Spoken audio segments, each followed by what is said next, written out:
Assalamualaikum warahmatullahi wabarakatuh. Perkenalkan, nama saya Muhammad Iqbal Ramdhani, NIM 120 118 4208 dari TI 4202. Di sini saya akan menjelaskan jawaban dari soal UAS Statistika Industri. Soal nomor 1. Sampel acak perusahaan yang bergerak dalam utilitas listrik ditandai dengan nomor 1, jasa keuangan ditandai dengan nomor 2, dan pengolahan makanan ditandai nomor 3. Memberikan informasi berikut mengenai keuntungan tahunan per karyawan dalam ribuan dolar seperti yang disajikan pada tabel 1 di bawah ini. Ini tabelnya. Haruskah kita menolak atau tidak menolak klaim bahwa tidak ada perbedaan yang nyata dalam populasi untuk keuntungan tahunan per karyawan di masing-masing dari ketiga jenis perusahaan? Gunakan tingkat signifikansi 5% dengan asumsi bahwa keuntungan tahunan per karyawan akan berdistribusi normal dengan variasi yang homogen. Pada nomor 1 ini kita menggunakan metode one way ANOVA dengan ukuran sampel yang sama. H0 μ1 sama dengan μ2 sama dengan μ3. Tidak ada perbedaan yang nyata untuk keuntungan tahunan per karyawan dari ketiga jenis perusahaan.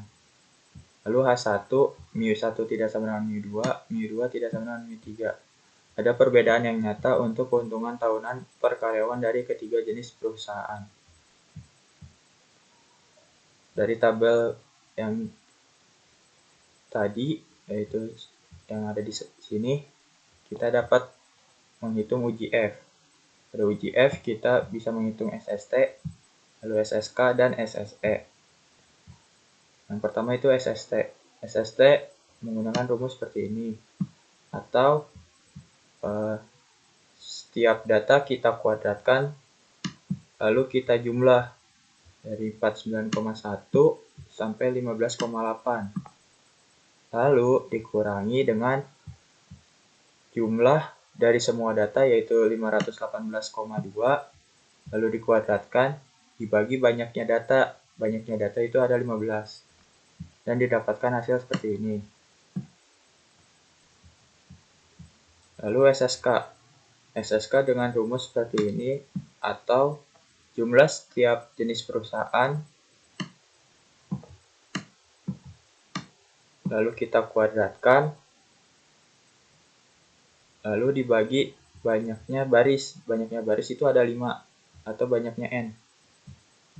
Lalu dikurangi dengan total semua data, yaitu 518,2, lalu dikuadratkan dibagi dengan banyaknya data, yaitu 15. Dapatkan hasil seperti ini, 418,14.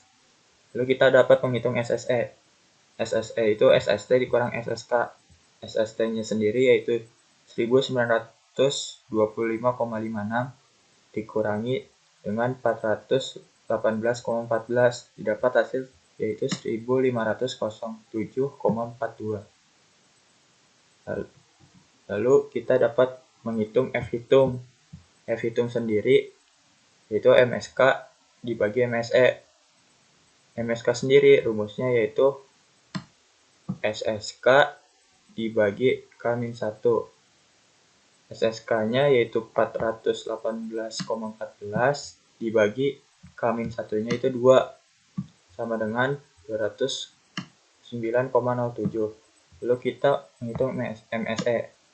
MSE-nya itu sama dengan SSE dibagi KN-1. SSE-nya sendiri yaitu 1507,42 dibagi KN-1. KN-1 itu sama dengan 12. Dan dapat hasilnya itu 125,62. Lalu kita menghitung F hitung dari MSK dan MSE. MSK-nya itu 209,07 dibagi 125,62 sama dengan 1,66. Lalu kita mencari F tabel dengan taraf nyata 0,5% atau 0,05. Lalu F1-nya yaitu 3-1 yaitu 2, dan F2-nya sama dengan 12. dan dapat kita cari dari tabel ini, yaitu 2 dan 12, yaitu 3,89. Lalu kita tulis 3,89. Lalu kesimpulannya yaitu keputusan terima H0 karena F hitungnya yaitu 1,66